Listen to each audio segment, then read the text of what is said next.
Homeo cure lecture number 15। मैं मुजाहिर अख्तर आज आप लोगों को डिसेंट्री के बारे में बताऊंगा। डिसेंट्री में कुछ दवाइयाँ हैं जो कि बहुत अच्छा काम करती हैं। उसमें पहला दवाई है मर्क कोर। मर्क कोर ये जैसे पेचिस की सबसे अच्छी दवा है। मर्क कोर 36 लेंगे या 30 लेंगे। 6 है तो 6 से दो चार खोर 6 दे देंगे, फिर 30 देंगे। तो मर्क कोर 6 या 30 पेचिस के लिए हेड रेमेडी माना जाता है। इसमें इसमें ब्लड रहेगा, ब्लड कम हो जाता है लेकिन ब्लड जरूर रहेगा। ऐंठन वाला दर्द जो कि टॉयलेट से वापस आने के बाद भी दर्द बाकी रहता है, यानी टॉयलेट जाने के बाद भी लगता है कि फिर दोबारा जाए, तो इसलिए इस तरह का एहसास बाकी रहता है। तो इस तरह का केस रहेगा तो उसमें मर्क कोर 6 या 30 देंगे। इसके बाद दूसरी दवाई जो आती है ये मर्क सोल ये भी 6 या 30 कोई पोटेशियम देंगे। इसमें स्टूल पे पखाना रह भी सकता है और नहीं भी रहता है। इसमें म्यूकस रहता है, म्यूकस में ब्लड रह भी सकता है, नहीं रहता है। मर्क सोल में इसमें मोस्ट इसका प्रोमिन क्या है पहचान कि इसमें म्यूकस रहता है, ब्लड रह भी सकता है, नहीं भी रहता है, म्यूकस रहेगा। और कटिंग पेन होता है। ये दो चीज़ में है कि म्यूकस रहेगा, ब्लड रह भी सकता है, नहीं भी सकता है, और कटिंग पेन होता है। ये सिम्टम अगर किसी के अंदर हो तो उसको मर्क सोल दिया जाएगा। पेशेंट के अंदर ये सिम्टम पाया जाए कि उसको ब्लड आ भी सकता है, नहीं भी सकता, लेकिन म्यूकस आ रहा है और कटिंग पेन है, तो उसको मर्क सोल पर ध्यान दें। मर्क सोल उसकी दवा होगी। फिर तीसरा नंबर में आता है सल्फर। सल्फर 30 या 200। अगर 200 देंगे तो दिन में एक खुराक देंगे, 30 देंगे तो और दवाई के साथ 2 घंटा 3 घंटा पर जो ही उसका जैसा नंबर आएगा।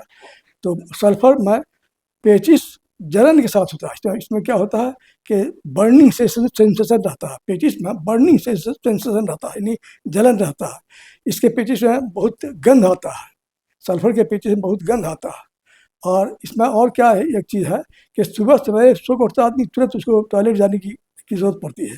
ये 3 चीज़ से पाया जाता है सल्फर में। तो सल्फर 30 देंगे या 200 देंगे। इसके बाद एकोनाइट आता है। एकोनाइट में अगर पेचिस के साथ बुखार भी हो तो पहले एकोनाइट देंगे। एकोनाइट दे करके उसको बुखार को दफा करेंगे, बुखार ख़त्म करेंगे। फिर जैसा ज़रूरत पड़ेगा, जैसे जैसा सिम्टम शो करेगा उसके हिसाब से दवाई देंगे। तो अगर पेचिस के साथ बुखार भी है तो एकोनाइट 30 दे करके बुखार को ठीक करेंगे, और उसके बाद फिर जो सिम्टम शो करेगा उसके हिसाब से दवाई देंगे। और पाँचवीं दवा है रस्टक्स। रस्टक्स है, ये आमतौर पर बरसात के मौसम में होता है। ये बरसात के मौसम में पानी भीगने से या पानी के जगह पर नशेब जगह में रहने से, तो ये बरसात के मौसम में या नशेब जगह पर रहने से जो तकलीफ होती है, पेचिश होता है या पानी से भीगने से, तो उसमें इसमें क्या होता है कि टीयरिंग पेन होता है, दर्द होता है, फाड़ने जैसा टीयरिंग पेन होता है, और रेस्टलेसनेस होता है, बेचैनी इसमें पाई जाती है। रस्टक्स से खास पहचान की इसमें बेचैनी पाई जाती है। और तो इसमें रस्टक्स से इस्तेमाल करेंगे। बरसात के मौसम में आमतौर पर ये होता है, और टीयरिंग पेन होता है और रेस्टलेसनेस होता है। अगर इस तरह का सिम्टम पाया जाएगा किसी मरीज के अंदर तो उसको हम रस्टक्स पर ध्यान देंगे। तो ये 5 दवाई हुआ। इसमें से 5 दवाई में से कोई एक दवाई आपको जो सूट करेगा पेशेंट को वो दवाई इस्तेमाल करेंगे। जो दवाई इस्तेमाल करेंगे तो उसमें उसके साथ दो दवाई और है जो कि पेटेंट मेडिसिन है। उसमें एक तो है बाइकमिक नंबर 9, ये डिसेंट्री के लिए है, जो कि हम एक लेक्चर नंबर 3 में बता चुके हैं कि बाइकमिक नंबर 8 जैसे डायरिया के लिए है, उसी तरह से बाइकमिक नंबर 9 डिसेंट्री के लिए है। तो इसका 4-5 टैबलेट ले करके और 2 घंटा 1 घंटा 2 घंटा पर गर्म पानी के साथ देंगे 4-5 टैबलेट। बच्चा है तो उसको हाफ कर देंगे, 4-5 टैबलेट नहीं 2-3 टैबलेट देंगे। तो ये बाइकमिक नंबर 9 डिसेंट्री के लिए है। 4-5 टैबलेट हर 2 घंटा 3 घंटा पर इसको देंगे। और एक और दवाई आती है, एलेंस कंपनी बनाता है A10। एलेंस कंपनी की दवाई है A10। ये इसका भी इस्तेमाल करें, ये भी पेचिस के लिए दवाई है। तो ऊपर में जो 5 दवाई बताई थी उसमें से कोई एक दवाई जो सूट करे वो दवाई रहेगा, बाइकमिक नंबर 9 रहेगा, और एलेंस का A10 रहेगा। ये तीनों दवाई को बारी बारी से देंगे।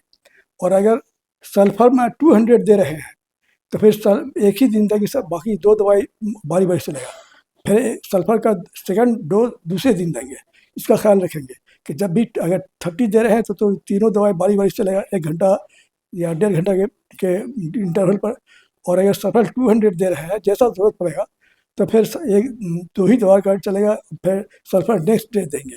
तो ये दवा जैसो इस तरह से जो बताया हम उस तरह से करेंगे तो ये बहुत हद तक अच्छा रहेगा, काम करेगा। और ये खाने पीने में एहतियात रखेंगे। खाने में हम बिल्कुल हल्की ग़िज़ा खाएंगे।